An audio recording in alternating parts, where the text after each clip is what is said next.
창세기 24장 계속 연결해서 하도록 하겠습니다. 목사 오늘도 11시 반까지야. 네. 자, 지난번에 했는 겁니다. 복습 한번 하겠습니다. 히브리어에 너무 관심을 두지 마시고요. 내용의 중심을 관심을 두시기 바랍니다. 키두시 하셈, 순교를 뜻하는 히브리어 단어라고 보시면 됩니다. 거룩하게, 하나님의 이름을 거룩하게 한다. 키두시 하셈입니다. 폴리캅이 죽을 때 이런 이야기를 했습니다.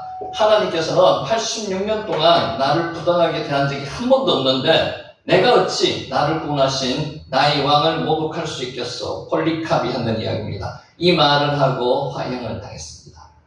키두시 하셈. 자, 다발의 예호와 하나님의 말씀입니다. 우리 인생의 모든 문제의 답은 어디 있다고요? 하나님의 말씀이 있습니다. 그러니까 말씀을 중시하라는 말씀이죠. 우리가 영지주의 말씀을 드리면서 나다프 말씀을 드렸습니다. 영지주의는 지식을 뜻하는 헬라 그노시스에서 유래했다고 말씀드렸고요. 그노시스는 소수의 선택된 자만이 접근할 수 있는 신비하고 비밀스러운 영적 깨달음을 의미하고요. 이 깨닫지 못하는 나머지 사람들은 자기들은 벼쳐갑니다. 그래서 박해한다는 거죠. 그래서 내부적인 박해라고 말씀드렸습니다. 나다프. 헬라의 이원론적 철학과 동방의 신비주의를 기독교에 고무하게 접목시킨 게 그노시스. 오직 바른 진리만이 우리를 모든 거짓에서 지키는 유일한 무기, 하나님의 말씀이 무기라는 거죠. 나다프, 그노시스가 내부적인 박해를 가했다고 말씀을 드렸습니다. 마타크라는 단어이고요. 마음이 건강하면요, 긍정적인 말을 하고요. 마음이 병들어 있으면 부정적인 말을 하게 되어 있습니다. 그래서 우리는 말을 하면 그 사람이 어떤 마음의 상태인지 알 수 있습니다. 긍정적인 상태인지 부정적인 상태인지. 마타크, 쓴 마음을 달게 만드는 것이 있습니다. 예수님은 우리를 찾아오셔서 마음의 문을 두드리고 계십니다. 우리 마음을 쓰지 않고 달게 하려고. 병든 마음에서 솟아나던 쓴물이 예수님이 말씀이 우리 안에 들어오면 단물이 된다는 거죠. 아멘. 자, 디모음이라고 말씀을 드렸는데 이게 출애굽 피흘림입니다. 마가복음 5장에 한 여인이 등장합니다. 12년 동안 혈루증으로 고통받았고요. 성경은 그녀가 많은 의사에게 많은 괴로움을 받았고 가진 것도 다 흡입하였다고 기록하고 있습니다. 그런데 아무 효용도 없고 더욱 중하여졌다고 기록하였습니다. 마가복음 5장 26절, 많은 의사에게 많은 괴로움을 받았고 가진 것도 다 흡입하였을 때 아무 효험이 없고 도리어 더 중하였던 차에 디무, 출혈, 피흘림입니다. 그녀는 당대 세계를 이끌던 두 개의 의료 체계, 즉 그리스 로마를 중심으로 한 치료의학의 무지, 그리고 공동체를 지키기 위해서 개인을 희생시켰던 이스라엘의 차가운 지혜 모두가 그녀에게는 아무런 답도 되지 않았다는 겁니다. 디무, 출혈입니다. 예수님의 치유는 단순한 정상 제거가 아닙니다. 그러니까 고치면서 끝나는 게 아니라는 거죠. 한 인간을 올가매었던 모든 차원의 속박을 풀어주는 총체적인 해방, 영적인 구원까지도 같이 하셨습니다. 하지만 우리 사회는 여전히 수많은 혈루증 환자들을 지금도 이 땅에서 여기에서 만들어내고 있다는 거죠. 디무. 예수님은 사회에서 낙인 찍혀 고통받는 사람들을 절대로 외면하지 않으셨습니다. 그들을 육적인 치료만 하는 게 아니고 영적인 구원까지 함께 하셨다는 것입니다. 아멘. 자, 사람들은 눈에 보이는 것에 너무 의존되어 있습니다. 눈에 보이는 것만 믿으려고 하고요. 보이지 않는 영적인 것을 믿으려고 하지 않습니다. 에남, 니로임, 보이지 않는 것에 집중을 해야 된다는 거고요. 정말 중요한 것들은 눈에 보이지 않는데 눈에 보이지 않으면 무시합니다. 그렇죠? 영적인 것은 무시하고 있습니다. 그런데 사람들은 보이는 것에만 집중하고요. 보이지 않는 영적인 세계의 것들에 대해서는 전혀 관심이 없습니다. 에람, 니로임, 보이지 않는 것이 중요하다는 겁니다. 우리는 영적인 눈이 열릴 수 있도록 소망하며 기도해야만 합니다. 우리도 영적인 세계를 볼 수 있도록 믿음의 눈을 열어달라고 기도해야 합니다. 영적인 것을 본 사람들은요, 세상 사람들과 다릅니다. 믿음의 눈이 열리면요, 눈에 보이는 이 세상보다 눈에 보이는 것만 주목하고 있다면 영적인 눈이 열리기를 기도해야 합니다. 영적인 눈이 열려야 됩니다. 영원한 하나님의 나라를 바라봐야 되고요. 그곳에서 영생 공락을 위해서 우리는 날마다 그곳을 준비하며 살아야 한다는 거죠. 그래서 에남 미르임, 보이지 않는 것이 중요한 게 아니고요. 보이는 것이 중요하지 않는 것이, 않는 게 아니고 보이지 않는 것이 중요하다는 거죠. 자, 오늘은 이 말씀으로 시작을 해보겠습니다. 사사시대, 우리가 잘 아는 사사시대, 세속화된 사회와 하나님의 은혜, 이때도 하나님의 은혜를 베풀어줬습니다. 기도원 이야기를 통한 통찰, 성경을 보면은 그의 이런 사람들이 많습니다. 아브라함이 어떤 사람이었습니까? 연약하고 힘이 없고 나약하고 우유부단한 사람. 기도원은 어떤 사람이었어요? 비슷합니다. 그러니까 이 기도원을 하나님께서 처음 만나셔서 뭐라고 불렀습니까? 우리 성경에 나오는 걸로 큰 용사야라고 불렀습니다. 실제로 기도원은 큰 용사가 아닙니다. 나약한 인간입니다. 그래서 소심해서 포도주 틀에 들어가서 타작을 하던 사람이었습니다. 이때 하나님의 사자가 나타나서 기도원을 뭐라고 불렀습니까? 큰 용사요. 영어 원문에는 능력 있는 용사라고 불렀습니다. 능력 있지 않거든요. 그래서 오늘 이 이야기를 한번 해보겠습니다. 회개는 슈브라고 이야기하고요. 후회는 나함이라는 단어를 씁니다. 히브리어에서. 그래서 나함과 슈브에 대해서 한번 간단하게 살펴볼게요. 사사시대에는 이스라엘 백성이 여호와의 목전에서 악을 행하고 우상 숭배에 빠지는 사이클이 반복되던 시기였습니다. 악을 행하고 하나님께서 징벌하시고 그들이 또 하나님께 부르짖고 사사를 보내주셔서 구원하고 이런 사이클이 계속 반복되었습니다. 근데 실제로 이들이 회개했는 건 아니죠. 이들이 뭘 했다고요? 나함, 후회했다는 겁니다. 회개하는 게 아니고. 이러한 시대적 배경 속에서 기도원 이야기는 세속화된 백성에 대하는 하나님의 방식, 진정한 회개의 의미, 그리고 연약한 사람을 통해서 누구요? 기도원처럼 당신의 구원 역사를 이루어 가시는 하나님의 주권적 뜻을 깊이 있게 보여주고 있습니다. 나함, 슈브. 나함이 후회하다, 슈브가 회개하다 이런 뜻입니다. 기도원 이야기를 중심으로 후회와 회개의 차이점을 명확히 하고요. 진정한 회개의 필요성을 강조하고자 합니다. 회개하지 않는 백성에게 먼저 손을 내미십니다. 하나님은 회개하는 백성에게 손을 내미시는 게 아니고요. 회개하지 않는 백성에게도 찾아오십니다. 회개하라고 하나님의 은혜가 갖는 올바른 의미와 연약한 구원자를 보내신 하나님의 뜻을 고찰하는 데 중점을 두고 있습니다. 자, 후회와 회개의 차이. 몇 번 설명을 드렸지만 오늘 다시 한번 살펴볼게요. 진정한 회개의 필요성. 나함, 후회하다. 후회는 감정적으로 끝나는 게 후회입니다. 회개는 감정적으로 끝나는 게 아니고요. 실제로 그 행동을 다시 하지 않는 겁니다. 완전히 돌이키는 거죠. 그게 슈브입니다. 회개. 자, 이스라엘 자손은 미디안 압제로 인해서 궁핍함이 심해지다 요압께 부러지졌습니다. 부러지졌습니다. 부러지는 데서 끝났다는 거죠. 감정적인 슬픔에서 끝났다는 거죠. 죄에 대해서 안타까워서 부러지는 게 아니고요. 당시 나타난 그 정황 상황에 대해서 자기들이 부러지졌습니다. 이 부러지점은 구원자를 보내달라는 강구였지만 하나님은 그들의 부러지점에 대한 첫 응답으로 선지자를 보내서 설교하게 하셨습니다.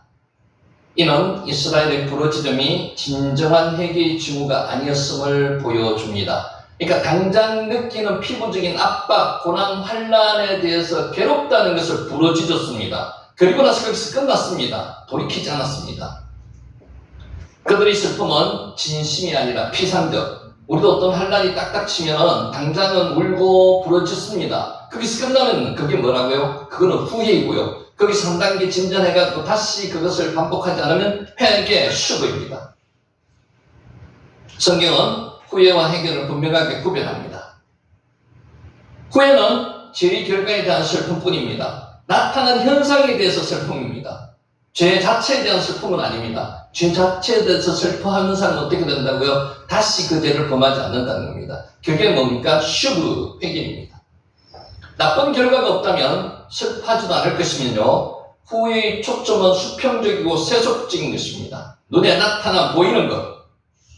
진심으로 죄를 혐오하지 않으므로 죄에 대한 회개가 아니에요. 후회입니다. 죄는 여전히 뿌리박고 있으며 결과가 사라지면 나쁜 행동은 즉시 되살아납니다. 그래서 계속 반복되는 거예요. 사사시대에는. 그 사이클. 후에는 나에게 초점을 맞춰서 내가 얼마나 상처받았는지, 내가 얼마나 괴로운지, 내가 얼마나 힘든지를, 내가 어떻게 망했는지를 탄식합니다. 여기서 끝나는 거예요. 탄식하고 끝나는 게. 그게 뭐라고요? 후회입니다. 후회. 나함. 반면 회개는 죄 자체에 대한 슬픔입니다. 죄에 대한 슬픔입니다. 그러니 다시 그 죄를 범하지 않는다는 거예요. 회개는 진정한 변화를 일으킵니다. 슈브는 진정한 변화, 돌아서는 겁니다. 돌아서서 그 길을 계속 가지 않는다는 거예요. 하나님의 뜻대로 하는 근심은 후회할 것이 없는 구원에 이르게 하는 회개를 이룹니다. 회개의 초점은요, 수직적이고 하나님께 초점이 맞춰 있습니다. 사람에게 초점이 맞춰 있지 않습니다. 기도는 누구한테 하는 거죠? 하나님께 하는 거고요. 회개는 누구한테 하는 거예요? 하나님께 하는 겁니다. 수직적입니다. 수직적. 하나님께서 우리의 죄를 얼마나 슬퍼하셨는지, 우리의 잘못된 행동이 하나님의 구원 계획을 얼마나 방해하였는지 깨닫게 하는 것이 회개입니다. 그래서 하나님의 관계에서 이루어지는 게 회개라는 거죠. 수직적인 관계. 회개는 우리의 죄로 말미암은 주님의 마음 아픔에 초점을 둡니다. 슈브. 어떤 사람들은 후회도 회개와 같은 것이라고 생각하는 경우도 있습니다. 그렇지 않습니다. 후회와 회개는 중복해서 말씀을 드렸죠. 그러나 진정한 회개 없이 후회에만 머무르는 것은 영적인 정체 상태에 빠진 것 같습니다. 후회는 하면요, 또다시 반복합니다. 또다시 반복하고요. 그래서 후회에서 끝나는 거죠. 계속. 돌이킴이 없습니다. 변화가 없습니다. 이게 나함이라고 합니다. 회개는 죄의 쓰라린 결과를 아파합니다. 나아가서 하나님과의 온전한 관계를 회복하고자 합니다. 변화된 삶을 추구하는 원동력이 된다는 게죠. 이게 뭐라고요? 이게 회개입니다. 슈브. 우리가 제일 많이 했는 단어 중에 하나가 슈브입니다. 돌이키다는 거죠. 돌이키다. 진정한 회개는 하나님과 합평을 이루고 영적인 성숙으로 나아가야 합니다. 슈브.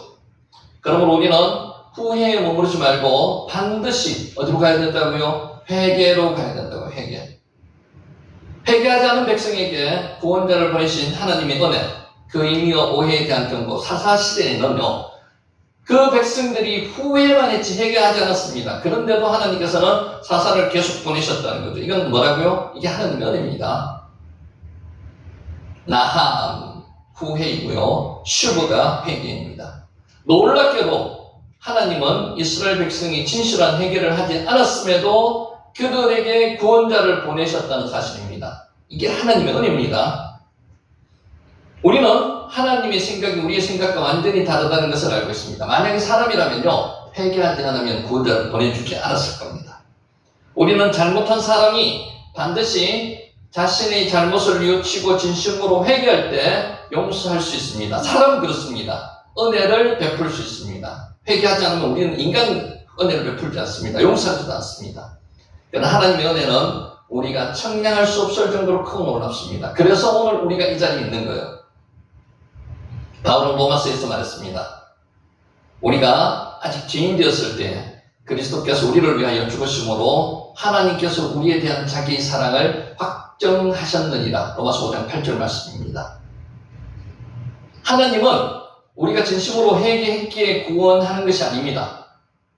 하나님은 회개하지 않아도 구원하시기 위해서 독생자 예수 그리스도를 이 땅에 보내주셨어요.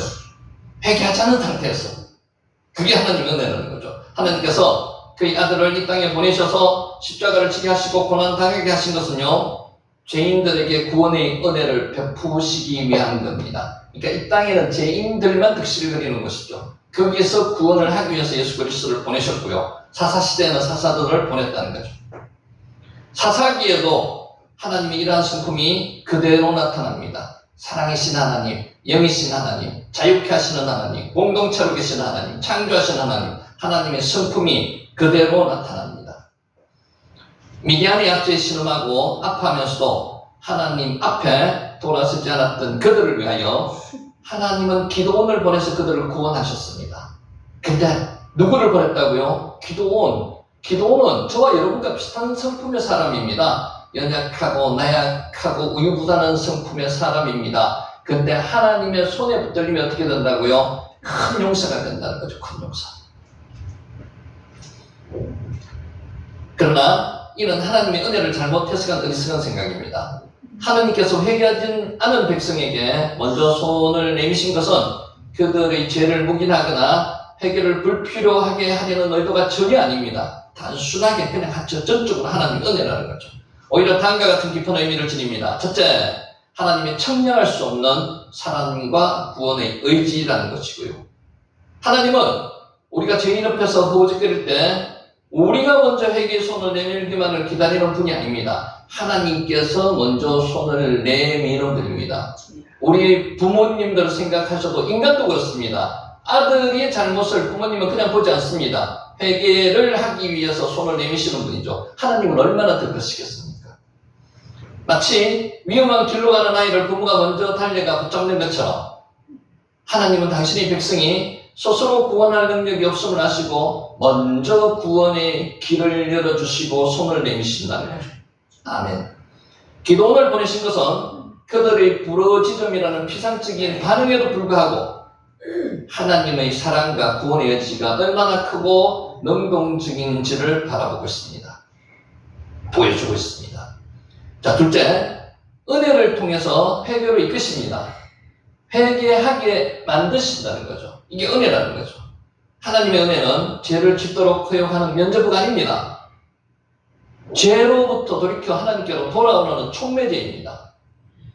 죄를 회개하라는 거죠. 수급. 하나님은 기도를 통해서 구원의 역사를 시작하므로 이스라엘 백성이 그 구원의 은혜를 경험하고 비로소 자신의 죄를 깨달아 진정한 회개에 이르기를 바라셨습니다. 그래서 사사들을 보내시는 거죠. 하나님의 은혜는 회개를 대체하는 것이 아닙니다. 회개를 안 해도 된다는 게 아니에요. 회개로 이끄는 통로라는 거죠. 이렇게 해서 회개를 하게 만드는 거죠. 예수 그리스도를 이 땅에 보내주셔서 십자가에 못 박혀 돌아가시게 함으로 우리를 구원해 주셨고 우리를 회개로 이끈다는 겁니다. 셋째, 구원의 주권이 누구에게 있다고요? 구원은 전적으로 하나님께 있음을 선언하는 것입니다. 이스라엘 백성이 진심으로 회개할 능력이 없었음에도 불구하고 하나님은 자신의 뜻을 펼치셨습니다. 인간의 뜻에 상관하지 않고 하나님의 뜻을 펼치셨습니다. 하나님의 구원은 인간에게 달린 것이 아니라 전적으로 누구에게 달려있다고요? 하나님께 달려있다고. 인간의 행위나 반응에 따라 움직이는 것이 아니라요, 하나님의 주권적인 뜻에 따라 구원하시거나 심판하신다는 것입니다. 그러므로 하나님을 기계적으로 이해하고 회개하지 않고 기다리면 될 것이라는 생각은 어리석은 생각입니다. 반드시 회개는 해야 합니다. 연약하고 부족한 구원자를 사용하신 하나님의 뜻, 이게 중요합니다. 기도원을 이야기하고요. 이 기도원은 누구의 모습인가 하면 저와 여러분의 모습이라는 거죠. 큰 용사가 기도원은 절대로 아닙니다.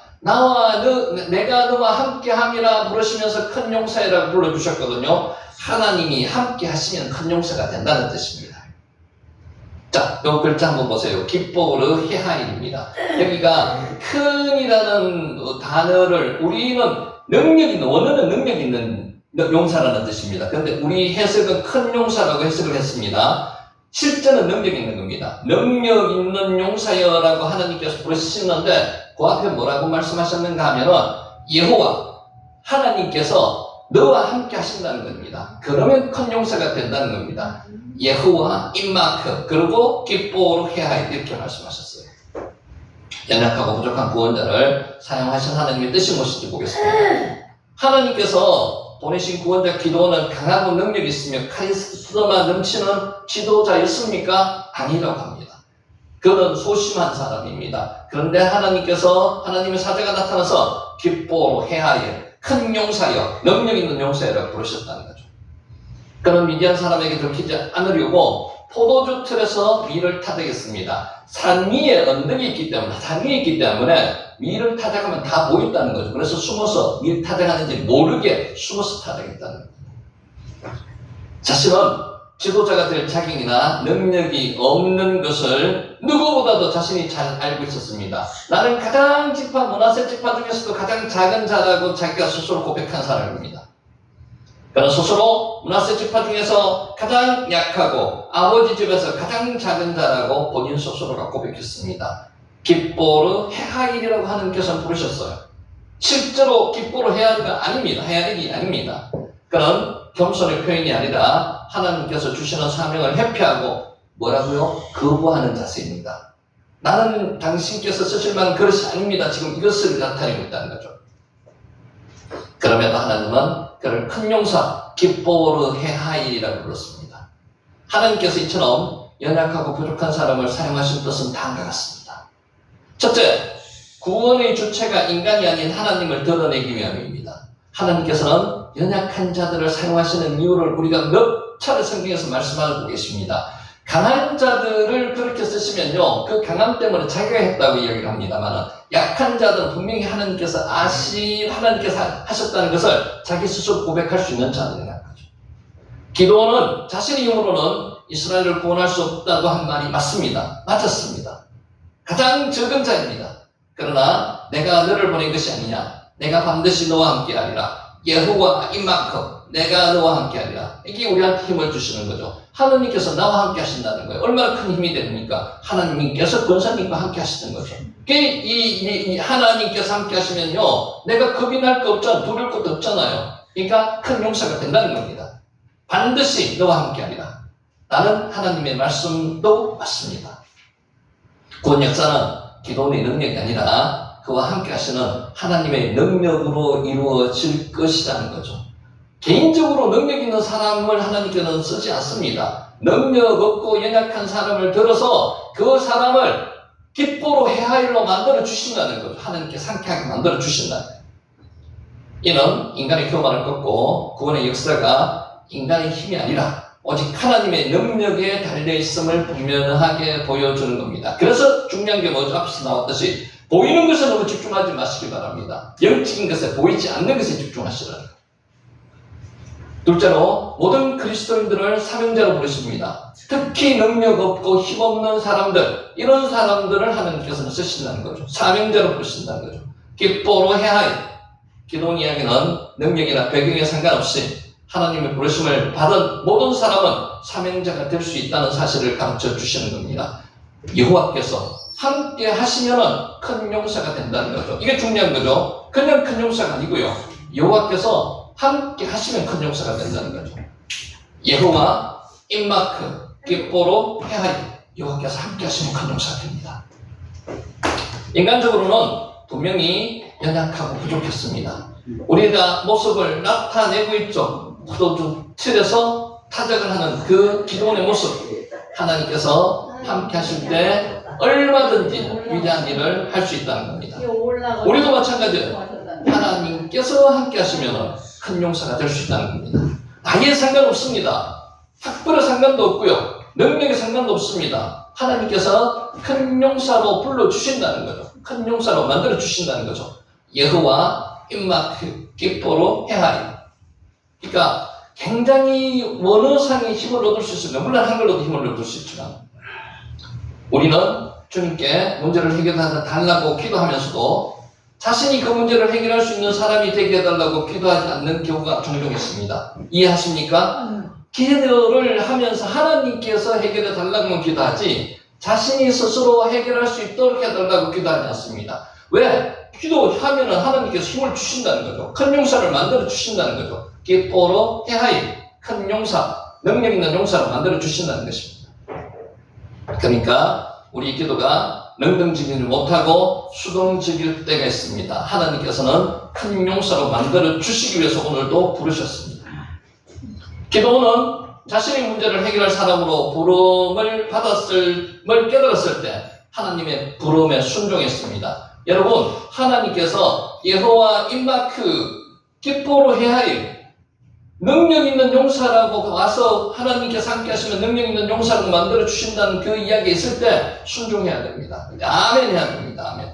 나이에 상관없습니다. 그 순종이 그를 사사로 만들었습니다. 기도원을 사사로 만들었다는 거죠. 기뻐로 해하이. 첫째, 역사를 주관하시는 하나님의 주권적 섭리입니다. 하나님께서는 역사를 주관하시는 거죠. 성경이 뭡니까? 히스토리, 히저스토리, 하나님의 역사, 하나님의 이야기입니다.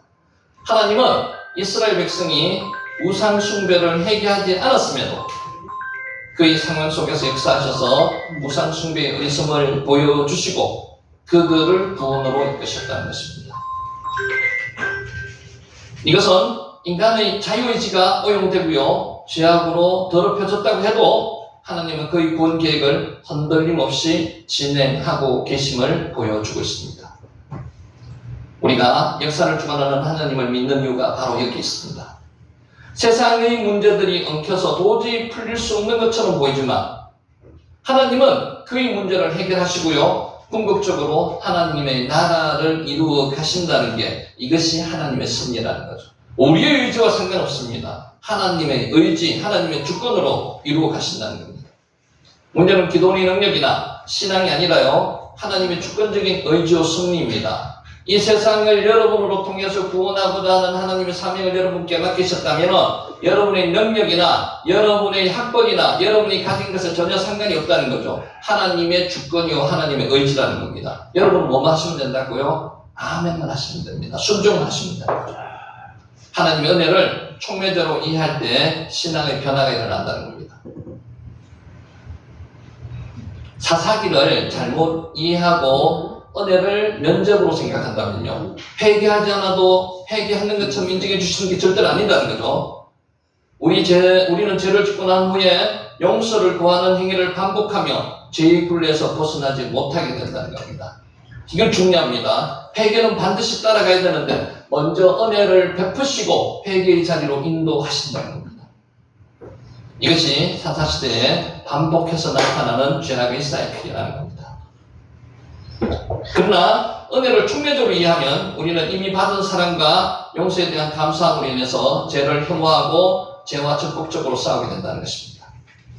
은혜가 우리를 죄로부터 돌이키는 능동적인 힘이 됩니다. 은혜가. 그러므로 하나님의 은혜는 면죄부가 아닙니다. 하나님의 은혜로 회개의 장소를 이끈다는 겁니다. 회개를 이끄는 총매제라는 겁니다.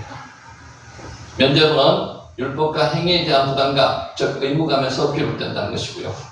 반면에 총매제로서의 은혜는 우리를 죄책감과 정죄에서 해방시키고 하나님과의 관계에서 기쁨과 사랑으로 자발적인 순종에 이르게 한다는 겁니다. 신앙을 의무가 아닌 특권이자 기쁨으로 여기게 만들어줍니다. 후회는 뭐라고요?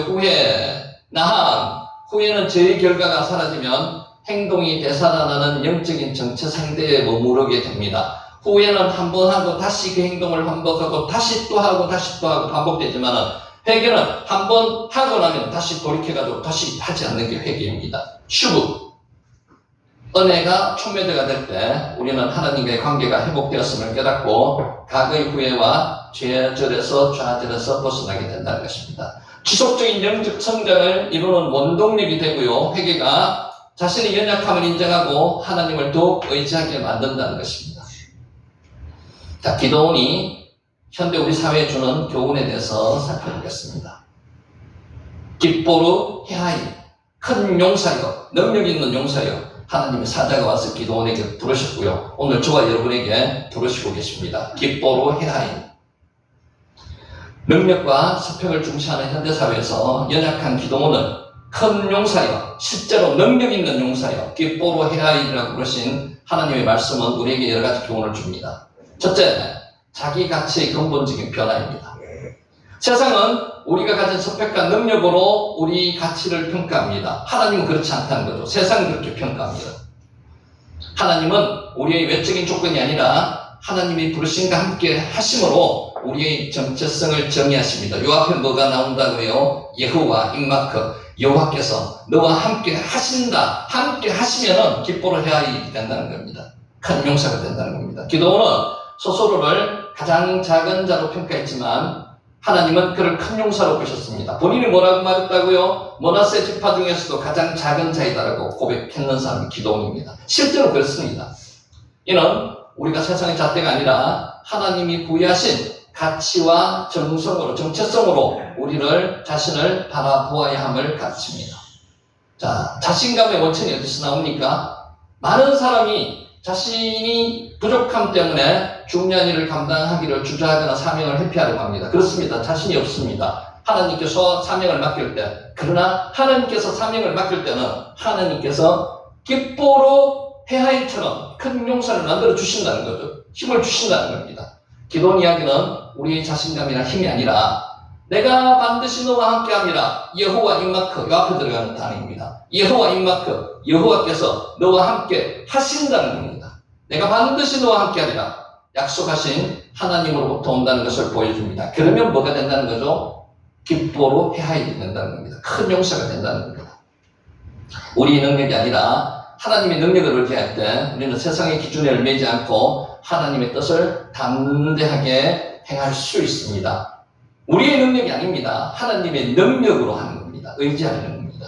자, 세 번째, 진정한 성공의 정의는 현대사회는 높은 연봉, 사회적 지위, 명성을 성공의 기준으로 삼습니다. 실제 그렇습니다. 하지만 기도원 이야기는 진정한 성공이 외적인 성취가 아니라요, 하나님과의 관계 속에서 기뻐로 해하일이라고 하나님께서 불러주시는 것, 하나님이 나와 함께 하시면 그렇게 된다는 거죠. 하나님의 관계 속에서 그분이 부르시면 순종하는 것임을 보여줍니다.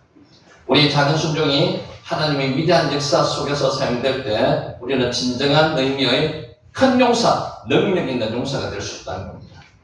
자, 이제 결론입니다. 기도원 이야기는 세속화된 사회와 피상적인 신앙을 가진 이스라엘 백성을 대하시는 하나님의 깊은 뜻이 보여지고 있습니다. 하나님의 은혜는 우리에게 회개 이전에 먼저 주어졌습니다. 그러니까 사사시대처럼 회개하지 않아도 하나님께서 사사들을 보내주셨듯이 우리가 회개하지 않아도 예수 그리스도 이 땅에 보내주셔서 십자가에 못 박혀 돌아가시게 하셨다는 겁니다. 우리가 회개 이전에 먼저 주어졌습니다. 이는 진정한 회개가 불필요하다는 것을 얘기하지 않습니다. 회개를 하기 위해서 보내주셨다는 겁니다. 하기 위해서. 오히려 하나님의 은혜는 우리를 죄의 결과에 대한 후회를 넘어서 나함을 넘어서 수고하게 만들어 주신다는 거죠.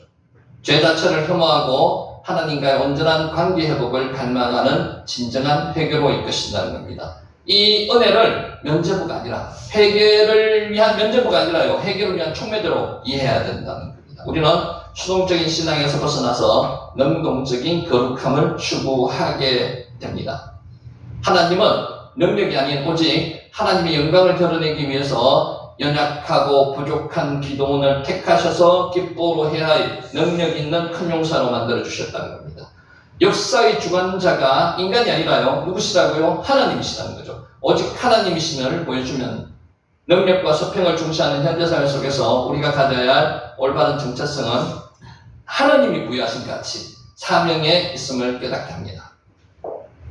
자, 우리 모두가 각자의 삶의 영역에서 기도원과 같이 하나님의 부르심을 순종하는 큰 용사가 될 수 있음을 시사합니다. 큰 용사는요, 내가 능력이 있어서 큰 용사가 되는 게 아니고요, 하나님께서 큰 용사를 만들어 주시는 거죠. 하나님께서 함께 하시면 큰 용사가 된다는 겁니다. 사명자는요, 하나님께서 사명을 주시고 그냥 가만히 내버려 두지 않습니다. 그 사명을 감당하시게 힘을 준다는 것을 꼭 명심하시고 기뻐로 해하일, 하나님께서 함께 하시면 큰 용사가 된다는 것을 꼭 명심하시는 저와 여러분이 되시기를 축원하면서 강의를 시작하도록 하겠습니다.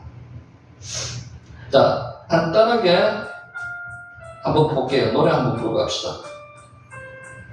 알레페 기멜 달레테 바부자인 해 템요드 카포라맹맹 문사맹 아임페 차디 쿠쿠레이시 신신타부 신신타 히브리어 알파벳 22자 아멘도 됩니다. 아레페 기멜 달레페 바부자인 헷 펜요드 아프라맹맹 문사메 아임페 차디 쿠쿠레이시 신신타부 신신타 히브리어 알파벳 22자. 자, 히브리어가 처음에 만들어질 때는요, 모음이 없었습니다. 자음밖에 없었습니다. 요 22자밖에 없었어요. 그런데 후대에 요 마소라 학파에서 기원전 6세기에서 한 10세기 정도 활동했는데 갖다 붙였습니다. 모음을 갖다 붙였습니다. 이렇게. 그래서 아, 에, 이, 오, 우 요것만 하시면 되는데 밑에 오도 빼고요. 아, 에, 이만 기준으로 생각하시면 쉽습니다. 무조건 짝대기는 아라고 읽으시면 되고요. 두 번째 에 발음에 점 2개 이상은 에라고 읽으시면 되고요. 그리고 점 1개는 이라고 읽으시면 된다. 요거 정도만 머리에 기억하시고 히브리 단어를 보시면 읽을 수 있습니다. 자, 이제 그렇게 하고 넘어갑니다. 복습하겠습니다. 31절 24장 하고 있습니다. 라반이 이르되 여호와께서 복을 받은 자여 들어오소서 어찌 박혀서 있나이까 내가 방과 낙타의 조소를 준비하였나이다. 이게 사역형입니다. 내가 방과 낙타를 실제로 준비하려는 게 아니고 종들로 인해서 사역시켰습니다. 왜? 아키피니트 내가 준비하게 하였나이다 이런 뜻입니다. 복습이니까 빨리 넘어갈게요. 파나가 이렇게 쫙했죠. 짝대기는 뭐라고요? 짝대기는 무조건 아라 있습니다. 그래서 밑에 피음 밑에 파니까 미음 밑에 아니까 파 니은이니까 나 이렇게 있습니다. 파나 준비하다는 뜻입니다.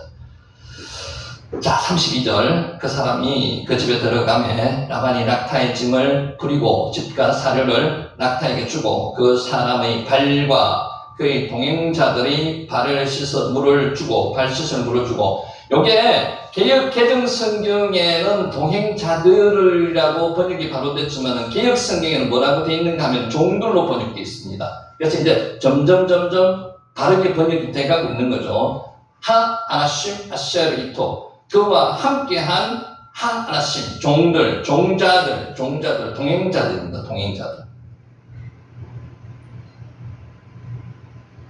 자 넘어가고요. 라호츠가 씻다는 뜻이고요. 라호츠 내겐이 발이라는 뜻입니다. 아까 이런 거는 방법을 말씀드렸으니까 한번 해보시고 자 33절 그 앞에 음식을 베푸니 그 사람이 이르되 내가 내 일을 진술하기 전에는 먹지 아니하겠나이다. 라반이 이르되 말하소서. 지난번에 말씀드렸듯이 중동 문화에서는 음식이 나오면 모든 것을 중지하고 밥을 먹는 게 예의입니다. 관습입니다. 그런데 이 종은 그렇게 하지 않습니다. 무엇이 더 중요한지 하나님의 일이 더 중요하기 때문에 내가 음식을 먹지 않고 하나님이 시키신 일을 먼저 감당하겠습니다. 이런 뜻입니다. 먹지 아니하겠나이다. 로가 부정어를 나타내는 전치사거든요. 오칼 내가 먹지 아니하겠나이다.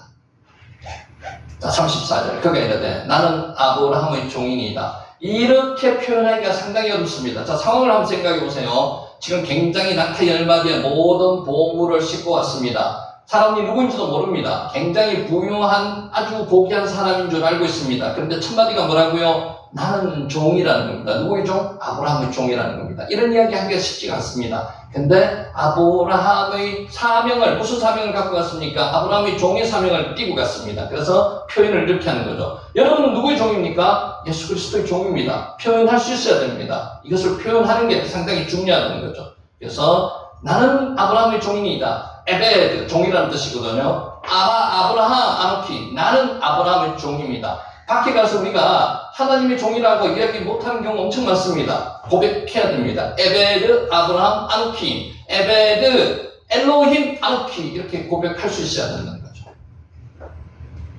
자 34절에서부터요 49절까지는요 앞에 나오는 거 반복입니다. 반복.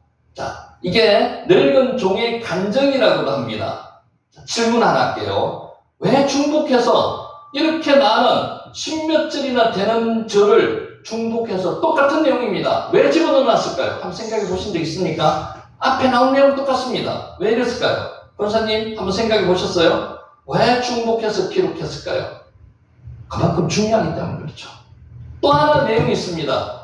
정말로 이 부분으로 봐서는 리얼한 신앙 간증입니다. 하나님을 만난 신앙 간증이에요. 장로님 지난번에 말씀드렸듯이 본인의 신앙 간증은요 막 흥분해서 이야기할 수밖에 없습니다. 그거라고 생각하시면 됩니다. 이 늙은 종이 하나님을 어떻게 만났느냐에 대해서 자기 스스로가 다시 한번 간증하는 겁니다. 그 내용을 알면요 지루할 겨를이 없습니다. 아 그렇구나 열정적인 간증이라고 생각하시면 됩니다. 34절 그가 이르되 나는 아브라함의 종이니이다. 에베드 아브라함 아루키 고백하실 수 있어야 됩니다. 자 자, 이제 거기까지 했고요. 오늘 여기서 시작하면 됩니다. 여호와께서 나의 주인에게 크게 복을 주시오. 창성하게 하시되 소와 양과 은금과 종들과 낙타와 나귀를 그에게 주셨고, 여호와께서 복을 주셨답니다. 누가 복을 주셨다고요? 내가 아브라함이 사업을 잘해가지고 우양이 늘어나는 게 아니라는 겁니다. 이런 고백이 쉽지 않습니다. 여호와께서 복을 주셔서 그래 된답니다. 그러니까 단순한 이야기겠지만 단순하지 않습니다. 하나님께서 복을 주셔서 우양이 많아졌다는 겁니다. 은금이 많아졌다는 겁니다. 와, 이호와, 베라크. 누가요? 하나님께서. 예호와. 그거 구분하셔야 됩니다. 예호와랑 엘로힘이랑 차이 아시죠? 엘로힘은 전능의 하나님, 능력의 하나님이고요. 예호와는 언약의 하나님, 약속의 하나님입니다. 여기는 예호와로 썼습니다. 언약의 하나님, 약속의 하나님께서 복을 주시겠다고 약속하셨잖아요. 그래서 베라크, 복을 주셨다는 겁니다. 자, 본문은 본절이 서두에 나옵니다. 여기는 지금 본절이 서두에 나오는 게 이겁니다. 본문이. 자, 본문 이하의 내용 중 우양과 은금과 노비를 얻은 것이 분명히 본문에 종속됩니다. 아브라함이 복을 받은 구체적인 내용은 여호와께서 주신 것이라는 사실에 대한 강조입니다. 앞에 나옵니다. 복을 주셨다는 게 앞에 나온다는 거예요. 원문은 여호와께서 복을 주셨다는 겁니다. 아브라함의 종은 아브라함에게 복을 주시는 주체가 누구라고요? 하나님께서 복을 주시다는 겁니다. 여호와 잘 알고 있었습니다. 아브라함의 늙은 종은 계속 아브라함의 옆에만 있었기 때문에 아브라함이 어떤 사람인지 잘 알고 있는 사람입니다. 복을 어떻게 받았는지 잘 알고 있는 사람입니다. 아브라함과 오랫동안 같이 생활하면서 아브라함에게 복을 주시겠다는 하나님의 언약에 들었고 체험했고 깨달았습니다. 실제로 아브라함의 생활 가운데서 아브라함의 풍성한 복이 그에게 내려지고 있음을 직접 눈으로 본 참 증인이 누구라고요? 늙은 종이라고요. 실제로 늙은 종의 이야기는 이름이 안 나옵니다. 이름 안 나오죠. 엘리에스라고 추정하지만 이름이 안 나옵니다. 왜 그럴까요? 종은 이름을 내세우지 않습니다. 종은 에베드, 종에서 끝나는 겁니다. 우리는 하나님의 종들입니다. 이름이 없는 종들이어야 한다는 거죠. 자, 우리 성도들도 자신이 여호와의 축복 가운데 살고 있음을 자신이 알고 있을 뿐 아니라 다른 사람들이 보아서도 명백히 알 수 있을 만큼 큰 복을 받은 사람들이어야만 됩니다. 여러분은 복은 두 가지겠습니다. 여기서 말하는 것처럼 은금과 소와 양과 은금과 종들과 낙타와 나귀에 대한 물질적인 복도 있고요. 영적인 복도 있습니다. 꼭 물질적인 복만 이야기하는 게 아닙니다. 두 가지 복을 다 같이 이야기하고 있는 겁니다. 크다는 뜻이 메오드입니다. 메오드. 자, 영역본들의 대부분의 한글 성경과 마찬가지로 뭐라고 번역했는가 하면 greatly, 크게라고 번역을 했습니다. 그 크게보다 더 큰다는 거죠. 자, 킹제임스도 greatly라고 번역했습니다. 이 말이 사용된 용례를 살펴보면 단순히 크다는 개념 이상입니다. 크다는 개념 이상이라는 거죠. 우리나라 말로 크다는 개념보다 더 큰 개념이라는 거죠. 자, 한글은 하나님께서는 당신이 지으신 피조세계를 가리켜 심이 좋았더라. 보시기 심이 좋았더라. 메오드, 심이 좋았더라. 이때 심이라는 단순히 양적으로 큰 것만을 나타내지 않고요. 정도가 깊다는 뜻도 있습니다. 하나님이 장중에 있는 이스라엘 사람의 많음을 가리켜서 사용된 메오드는 극히 대단함을 나타내는 겁니다. 출애굽기 1장 7절처럼. 그러므로 메오드는 같이 사용된 말의 최대치를 나타내는 겁니다. 그냥 단순하게 크다가 아니고요. 엄청나게, 그러니까 NIV에는 그렇게 번역됐습니다. abundant 이렇게 번역됐습니다. 번역해야지 정상적인 번역이라고 볼 수 있습니다. 말의 차이지만은 그냥 단순하게 크다가 아니고요. 엄청나게 크다. 이런 뜻으로 번역을 하는 게 정상적인 번역이라는 건데, 이 문맥 내에서는 메오드가 그렇다는 겁니다. 자, 다시 한번. 크게 메오드가요. 엄청나게 이런 뜻이라는 거죠. 창성하게 하시되, 이가 딸. 까달은 존귀하다는 뜻이고요. 장성하다는 뜻도 있고요. 위대하게 혹은 중요하게 하다는 뜻이 있습니다. 많습니다. 지난번에 말씀드렸듯이 히브리어는 단어가 문장 안에 들어가서 쓰이는 것에 따라서 조금 어감의 차이가 있습니다. 자, 물체든지 소리든지 느낌이나 권위 등 유무형의 것들이 많아지거나 커지는 것을 나타내는 게 이가 딸, 까달입니다. 까달. 사람이나 다른 생물의 성장을 나타내기도 한다는 것이고요. 단순히 숫자적으로 증가되는 것을 가리키는 건 어떤 단어를 쓰는 거면 라바가 무슨 뜻인가 하면 흘러 넘친다는 뜻이거든요. 물이 넘치는 게 라바입니다. 그거와 달리 규모나 중요성에 있어서까지 정대되는 게 뭐를 쓴다고요? 까다를 쓴다는 거죠. 그러니까 라바하고는 차원이 그냥 양만이 넘치는 게 아니라는 거죠. 창성하게 하시다는 것은 양만 아닌가. 아브라함의 종은 이런 표현으로 아브라함이 하나님의 축복을 받아서 가나안 땅에서 부유하게 되었을 뿐만 아니라 영향력이 있는 큰 인물이 되었다는 뜻입니다. 그러니까 두 가지 다 의미가 있는 거죠. 양도 많아지고요. 그래서 영향력도 있는 사람이 되었다는 것을 원어에서는 뭐라고 표현했는가 하면 까다리라고 표현했습니다. 존귀하게 되다 이런 뜻입니다. 그래서 여호와께서 나의 주인에게 크게 복을 주시어 창성하게 하시되 물질도 많아지게 하시고요. 존귀하게도 만들어 주셔서 유립인사가 되게 만들었다 이런 뜻입니다. 와 이겼다. 까다 말씀드렸죠. 장성하다, 창성하다 이런 뜻입니다. 그러니까 단순하게 물질만 양만 많아지게 했는 게 아니라는 거죠. 소와 양과 옛날에 부귀의 기준 자체가 소와 양과 낙타였습니다. 그래서 먼저 뭐가 들어갑니까? 소와 양이 들어가는 거죠. 촌, 오바라크, 바카르.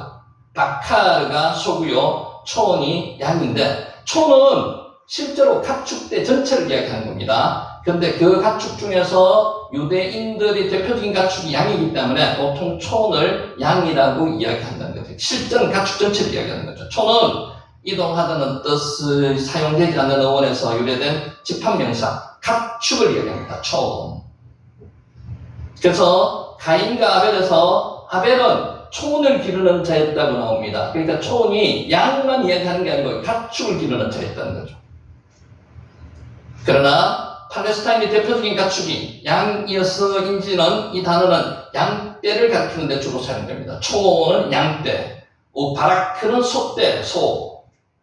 자, 본문에서도 그런 의미에서 사용되었습니다. 여기서 나오는 바라크는 복이고요. 바카르는 소입니다. 소. 바라크의 복, 바카르 소. 약간의 차이가 있죠. 약간의 발음의 차이가 두 가지 단어가 다르다는 겁니다. 바카르는 소로 번역됩니다. 소, 바카르. 여기에 바카르입니다. 실제로 여기에 점이 찍혀있는 게 있기 때문에 비읍이 된 발음이 납니다. 바카르를 읽어도 상관없습니다.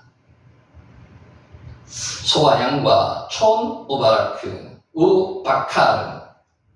자, 아브라함이 여호와로부터 복을 받은 결과를 밝히는 내용 가운데서 양과 소가 제일 먼저 언급되는 것은요, 아브라함이 전형적으로 유목민이었다는 겁니다. 유목민으로 살아가고 있다는 사실을 보여주는 겁니다.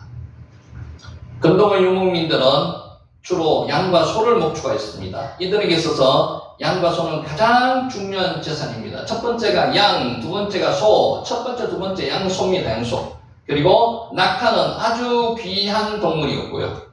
우리로 말하면은 자동차 중에서도요, 벤처나 이런 급이라고 보시면 됩니다. 이동수단 중에서. 따라서 본절에서도 양과 소가 풍부함을 밝혀냄으로써 아브라함의 부유함을 드러내고 있는 겁니다. 와 아바딤 우 셰파우트, 남종과 여종을 주었다는 겁니다. 아바딤 일하다는 뜻, 봉사하다 이런 뜻은 아바드에서 나온 게요. 에베드, 이 복수가 아바딤입니다. 에베드가 복수입니다. 우리는 하나님의 종이라 그럴 때 에베드를 쓰는 겁니다. 에베드. 셰파우트 여종입니다. 셰파우트 시녀라는 뜻이고요. 시프하의 복수가 셰파우트입니다. 시프하 여종 나오는 건 누구 나오죠? 성경에 하갈 나올 때 단어가 시프하라는 단어를 썼습니다. 하갈. 자, 본문의 종들을 남종들과 여종들로 번역하고 있습니다. 그래서 와 아바딤 우 셰파우트 종들, 실제로 이걸 완전하게 번역하면 종들 안에 그 원문에는 이렇게 되어 있으니까 남종들과 여종들 이렇게 번역하는 겁니다. 완벽하게 번역하면. 시파 여종입니다. 시파. 자, 기계 문명이 전혀 발달되지 않았던 당시 사회에서는 모든 일을 사람의 힘으로 했습니다. 따라서 고대 유목민 사회에서는 다른 사람들보다 더 많은 종들을 거느린 것은 부자입니다. 부자들이 많은 종들을 그렇습니다. 강력한 힘을 가진 자라는 표시 있습니다. 권사님, 아브라함에게 종들이 몇 명이나 있었을까요? 식구가 몇 명 정도 됐을까요? 성경에 나오지 않습니다. 몇 명 정도 됐을까요? 대답을 안 하시고 거기 있으시죠. 아브라함의 종들은 1000명을 넘었을 것이라고 대충 예상을 합니다. 아브라함이 롯을 구하러 갈 때 집에서 길리운 군사가 몇 명이었습니까? 318명. 그 318명의 식솔들이 딸렸다고 생각하면 훨씬 1000명이 넘었을 것으로 추정합니다. 그래서 굉장히 대가족이었습니다. 근데 아까 하나님께서 아브라함에게 복을 주셨다는 그 복을 한번 생각해 보세요. 자, 단순하게 이 복이 하나님께서 주신 복이 아니면요, 318명 그 군사들과 그 1000명 이상의 종들을 혼자서 거느릴 수 있었을까요? 고대 사회에서는요, 한순간입니다. 전염병이 돌면 폭삭망합니다. 그런데 그렇게 하지도 않았다는 거죠. 그리고 그 나름대로 소들과 양들과 낙타들이 그렇게 번성할 수 있었던 환경이 열악한데도 이게 하나님의 은혜라는 겁니다. 우리가 오늘 여기까지 살아온 게 하나님의 은혜라고 여러분 깨닫고 믿고 계시죠? 똑같습니다. 하나님의 은혜라는 겁니다. 그래서 이런 표현이 진실에서 나오는 표현이라는 거죠. 하나님께서 아브라함에게 복을 주셨다는 빠라크, 그 표현이 나온다는 겁니다. 그래서 실제로 있는 이야기가 성경 속에서 이제 깨닫고 느끼면 굉장히 리얼하게 다가오는 거죠. 종들 가운데 남자 종들은 주로 가축을 돌보는 일을 하였고요. 때로는 분쟁이 생기면 주인을 위해서 싸우는 군사로도 동원되었습니다. 이때 며느리 318명이었다는 거고요. 여자 종들은 장막에 머물면서 가사 일을 돌봤습니다. 그러니까 남편은 남종이 되는 거고요. 여자는 여종이 되는 거고요. 300명 곱하기 2 하면 600명이 되는 거고요. 식솔들이 한두 명씩 딸리면 1000명이 훨씬 넘어간다는 거죠. 자, 당시 아브라함은 수많은 남녀 종들을 거느리고 있었다는 것이고요. 조카 롯을 구하러 갔던 훈련된 318인이었던 것을 고려해 볼 때 남녀 조합을 합한 총 수요는 1000명이 넘었을 것으로 예상이 된다는 거죠. 굉장히 큰 대가족이었습니다. 메소포타미아에서 본토와 친척과 아비집을 떠나서 가나안이라는 먼 타향에서 아무런 기반도 없이 생활하였던 아브라함이 이와 같이 큰 세력을 가진 집단의 족장이 될 수 있었던 것은 뭐라고요? 하나님의 은혜라는 거죠. 그죠? 하나님의 은혜가 여기서 나타나는 거예요. 자, 맨 처음에 어떤 학자들은 이렇게 또 이야기하는 사람도 있습니다. 그러니까 그 기반, 저걸 잡아야 되는데, 아브라함에게 하나님께서 명령이 2번 있었다고 인정을 하시죠. 그죠? 처음에 갈대우물에 있을 때 하나님께서 명령을 한 번 하셨고요. 떠나라고 이야기를 했고, 그럴 때는 부모, 친척과 고향과 친척만 떠나라고 했고요. 부모에 대한 이야기는 없었습니다. 두 번째 명령이 어디 있었습니까? 하란에 있었습니다. 2차 명령이었죠. 고향과 친척과 아비집을 떠나라고 그때 이야기를 했고요. 그래서 아브라함이 가나안으로 왔다는 겁니다. 이 와서 이만큼 식소를 거느릴 수 있었다는 것은 하나님의 은혜라는 거죠. 그때 거리가 얼마였다는 거요? 800km나 되는 거리. 실제로 정확하게는 690km라고도 이야기하는데 거의 800km라고 보시면 됩니다. 800km 먼 곳까지 와서 거기서 또 하나님의 말씀을 묻지도 않고 애굽으로 내려갔다가 다시 올라와서 이까지 오게 된 것은 뭐라고요? 하나님의 은혜라는 겁니다. 36절, 나의 주인의 아내 사라가 노년에 나의 주인에게 아들을 낳으매 주인이 그의 모든 소유를 그 아들에게 주었나이다. 지금 이거 잘 한번 생각해 보세요. 이야기를 지금 누가 지금 하고 있는 겁니까? 라반에게 지금 하고 있는 겁니다. 라반에게 이런 이야기를 할 때 라반의 눈빛이 어떻게 됐을까요?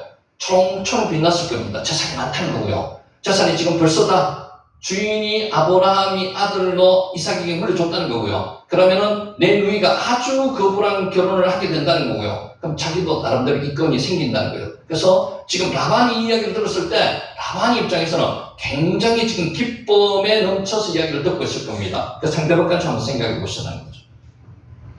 주인이 그 아들에게 주었나이다. 와 이템로 문자적으로 이렇습니다. 그리고 그가 그에게 주었다는 겁니다. 그에게 주었다는 겁니다. 그러니까 아들에게 주었다는 이런 뜻은 없어요. 자, 아브라함의 부와 명성에 대한 언급은 종은 아브라함과 이삭의 관계를 밝혔습니다. 여기서 언연 중에 나타나죠. 아들이 하나밖에 없다는 거고요. 이 재산이 모든 게 다 아들한테 넘어갔다는 거고요. 이제 아브라함은 얼마 살지 못하고 죽을 거니까 모든 재산권이 아들한테 넘어가서 아들이 다 관리한다는 거예요. 자신이 신랑감으로 소개할 이삭이 누구라는 것을 간접적으로 지금 이야기하고 있는 겁니다. 신분상 위치가 어떤 것을 밝히고 있는 겁니다. 그러니까 당신의 누이가 결혼할 그 결혼 신랑은 대단한 사람이다, 이런 뜻을 간접적으로 이야기하고 있는 거죠. 아브라함의 종은 하란에 남아있는 아브라함의 친족에게 아브라함의 근황을 말하기 위해서 이 같은 이야기를 넣어놓은 게 있습니다. 지금 친족을 만나러 간 게 아니고요, 아들의 아내를 구하기 위해서 갔습니다. 며느리를 구하기 갔는 게 아니라 그랬죠. 자, 리브가의 신랑으로 소개한 이삭, 하나님의 축복을 받은 아브라함의 독자입니다. 여기서 나타나죠. 하나밖에 없는 아들입니다.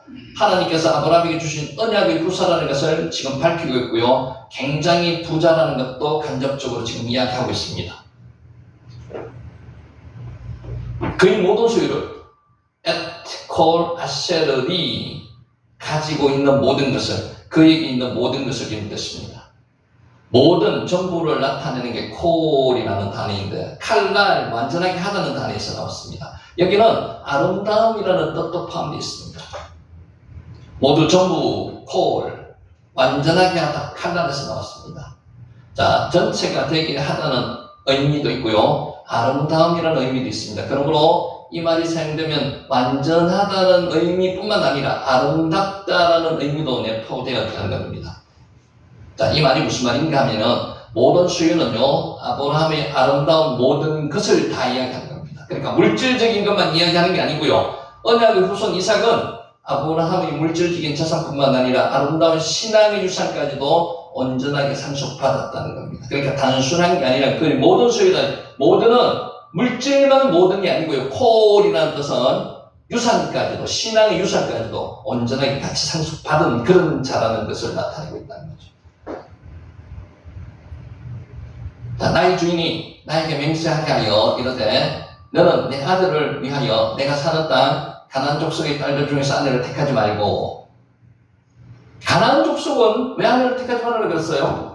우상문화도 풍부했고요, 거기서는 굉장히 이 민족에 대한 우상의 문화가 들어올 겁니다. 그래서 그것을 하지 말라고 하는 거죠.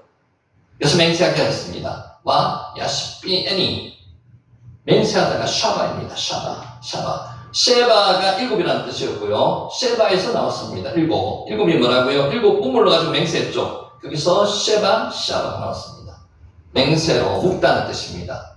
아브라함의 종은 주인의 한뼘뼈아래에 손을 넣고 맹세했던 구절이 나옵니다. 이삭의 배필을 정하는 일에 관해서 주인의 뜻과 자신의 임무가 한데 묶여 있음을 지금 강조하는 겁니다. 묵다는 뜻도 있습니다. 샤바가. 그러니까 당신의 약속이 당신과 주인과 아브라함이 묶여 있다는 뜻입니다. 이삭의 배필을 정하는 일에 주인의 뜻과 자신의 임무가 한데 묶여 있다는 것입니다. 및 베노트 가나안의 딸들 중에서 아브라함은 가나안 땅에서 머물면서 지방에서 이미 안정된 세력을 구축한 가나안 족속과 혼인관계를 맺는 것이 인간적으로 봐서는 맞습니다. 그러면 결혼 동맹이 되는 거고요, 서로 침범도 못하고 우애롭게 살 수 있습니다만 그렇게 하지 않았다는 거죠. 신앙적인 측면 때문에 우물을 가지고 다투지도 않았고요, 다투지 않아도 됩니다. 그렇게 하면은 가나안 땅에서 더 이상 나그네로 취급받지 않아도 됩니다. 정착하는 데 아주 유리합니다. 아브라함은 가나안 족속들이 우상 숭배와 문란한 성문화를 목격했습니다. 그리고 나니까 절대로 못 그런다는 거죠. 하나님으로부터 죄악이 크게 달한 가나안 족속을 멸망시키실 것이라는 계획을 미리 들었습니다. 15장 16절 21절 미리 들었기 때문에 이 족속들과 결혼을 시켜서는 안 된다고 판단이 되어서 자기 가족이 있는, 친족이 있는 곳으로 보내었습니다. 아브라함은 가나안 족속의 딸들 중에서 약속의 후사인 이삭의 배필을 찾을 수가 없고 친족 중에서 찾기 위해서 보냈다는 겁니다. 자, 당장의 경제적인 이익, 우리도 마찬가지입니다. 눈앞에 보이는 경제적인 이익 때문에 뭔가를 한다는 것은 이제 지양해야 된다는 거죠. 안정된 생활보다 미래에 이루어질 하나님의 약속을 믿음으로 바라봐야 된다는 겁니다. 신앙의 순수성, 영적인 전통을 이어나가는 일에 관심을 가져야 된다는 겁니다. 이게 이제 우리한테 시사해 주는 바죠. 적용해야 될 바입니다.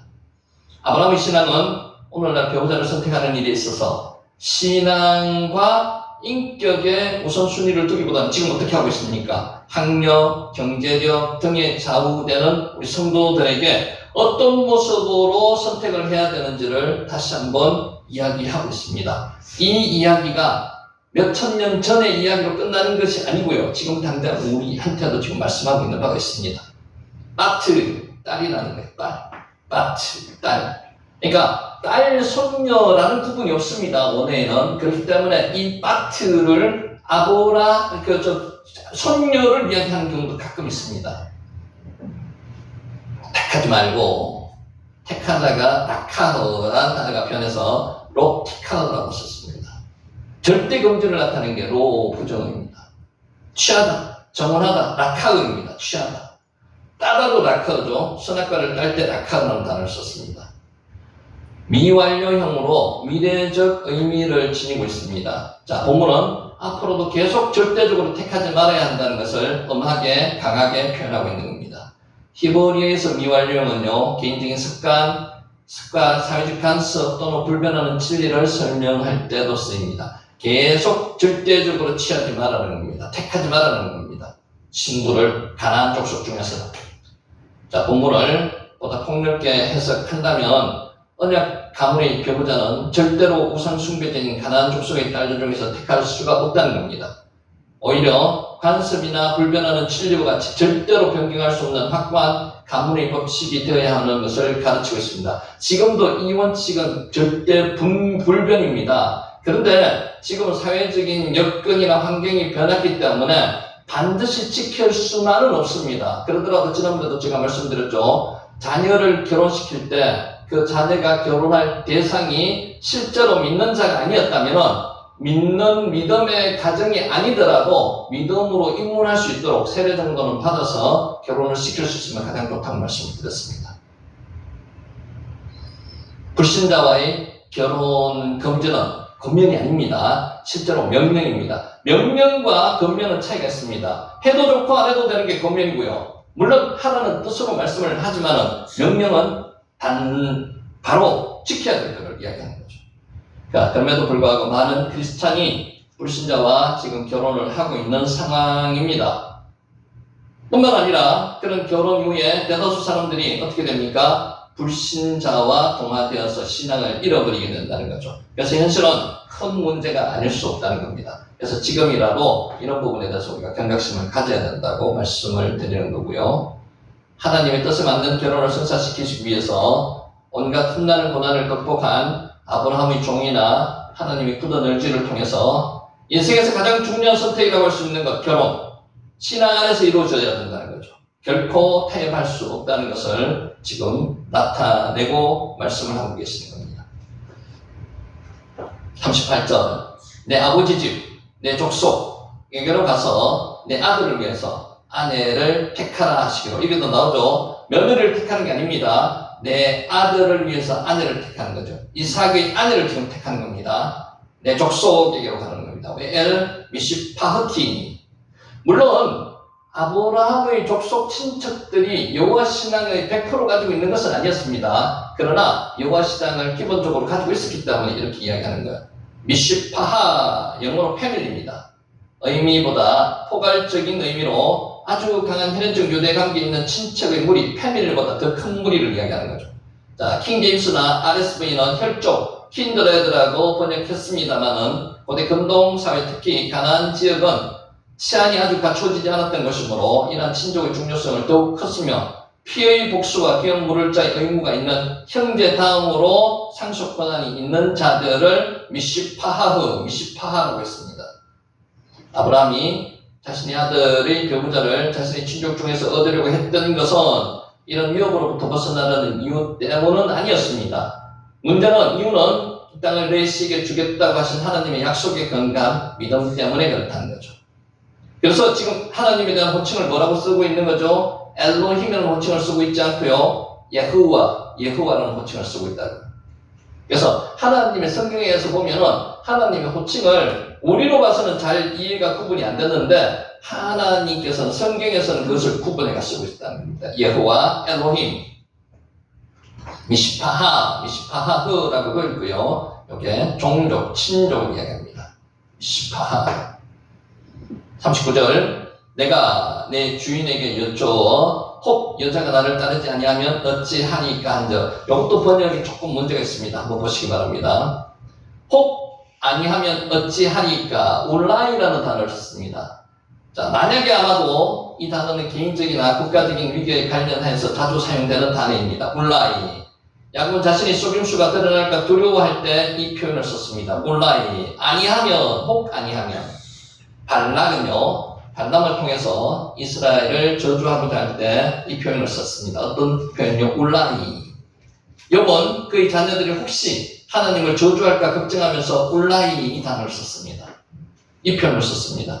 자, 같은 맥락에서 아브라함의 종은 자신에게 맡겨진 이삭의 아내 될 여자를 선택했을 때 그녀가 반드시 가나안 땅으로 데리고 돌아와야 한다는 막중한 임무가 잘못되었을 때를 가정하고 이 말을 사용하고 해석했습니다. 어떻게 아브라함이 말했습니까? 걱정하지 말고 아무 연관이 없다고 말했죠. 울라이. 아니하면 너와 상관이 없다고 이야기했습니다.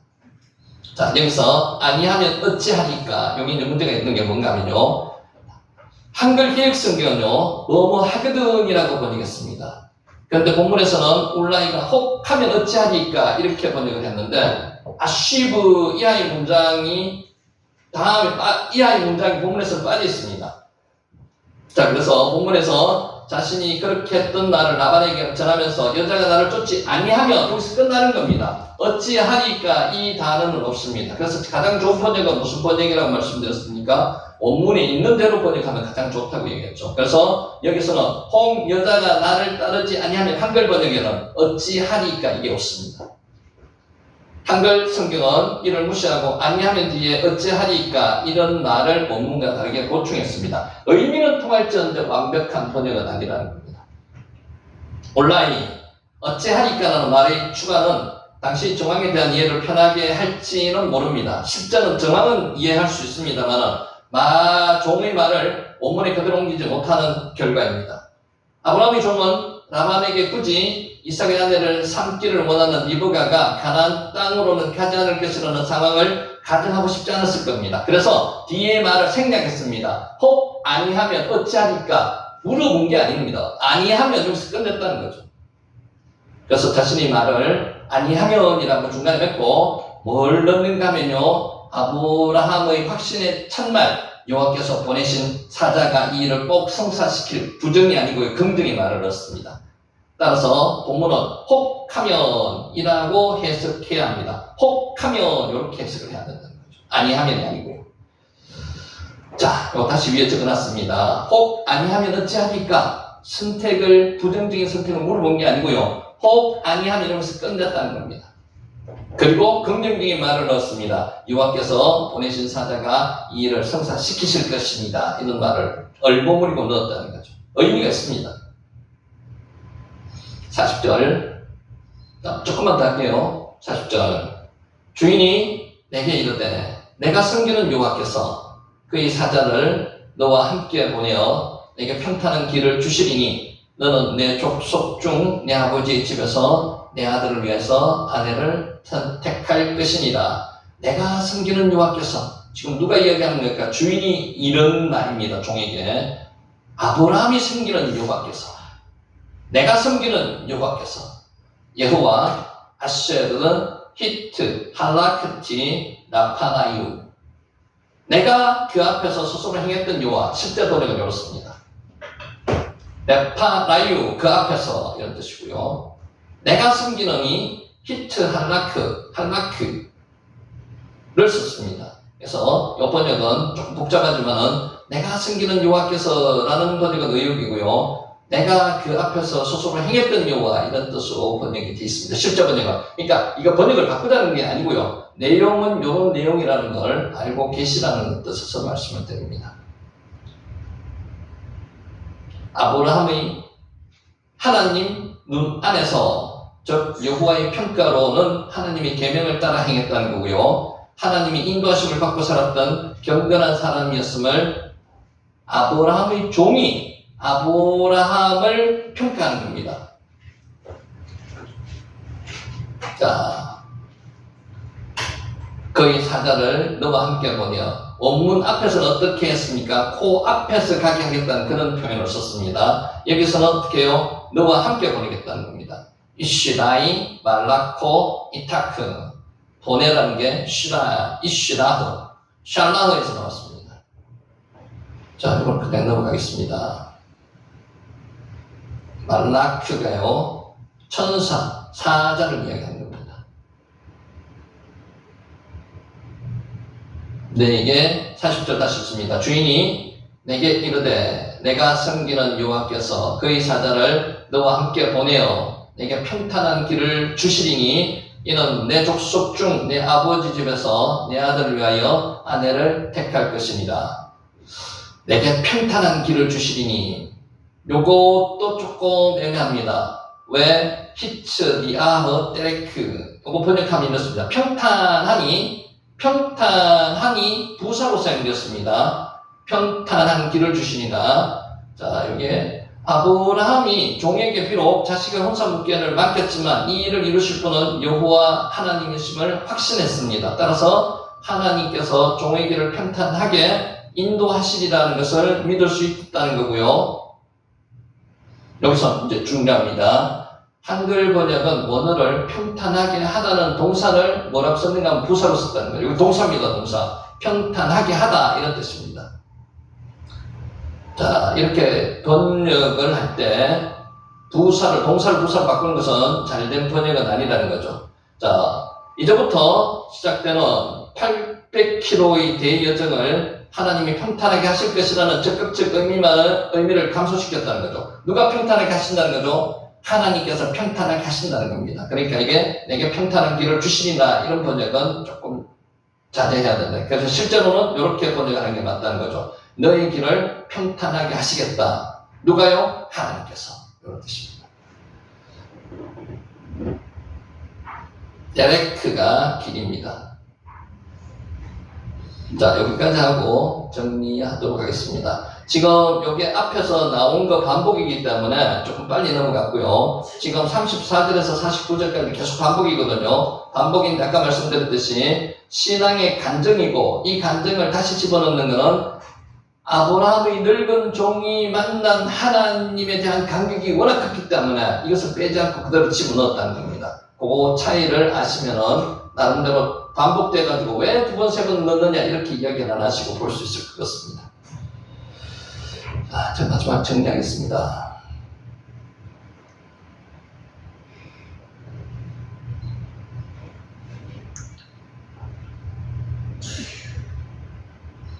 자, 이제 요 말씀으로 정리합니다. 욥이 이겨낸 세 가지 연단. 차라프, 연단하다는 뜻입니다. 이거 아실지 모르겠어요. 옛날에 배 만드는 사람들이 특별히 정성을 들이고 주의를 기울였다는 부분이 있습니까? 뭘 그었습니까? 배를 만들 때. 돛대를 만들 때, 돛을 만들 때 제일 중요하게 생각했다는 거예요. 가장 큰 힘이 가야 되는 것은요, 돛 중에서도 최고 앞쪽 돛입니다. 힘을 많이 받죠. 그러면 힘을 많이 받을 수 있는 나무를 써야 된다는 거죠. 강한 나무. 그죠? 그것은 가장 큰 힘이 가야 되는 앞돛대에 대해서 가장 신경을 많이 썼다는 거죠. 배를 만들 때. 차라프, 연단하다는 뜻입니다. 강풍을 만나서 앞돛대가 부러지면 배와 화물뿐만 아니라 선원들의 생명까지도 위협을 받기 때문에 가장 중요하게 생각했던 게 뭐라고요? 제일 앞에 있는 돛대. 그래서 이 나무를 어디서 구했을까요? 이 나무는 구하는 것보다도 처음부터 관리를 했습니다. 배를 만드는 사람들은요, 언덕 정상에 있는 나무를 돛대감으로 지정한 다음에 그것도 정상에 제일 꼭대기에 있는 나무를 바람으로부터 보호할 만한 주위의 모든 나무를 베어버렸습니다. 그 나무 하나만 남겨놓는다는 거죠. 그럼 그 나무가 바람에 세찬 바람에 견뎌야 된다는 거죠. 견디면 어떻게 되겠습니까? 강해진다는 거예요.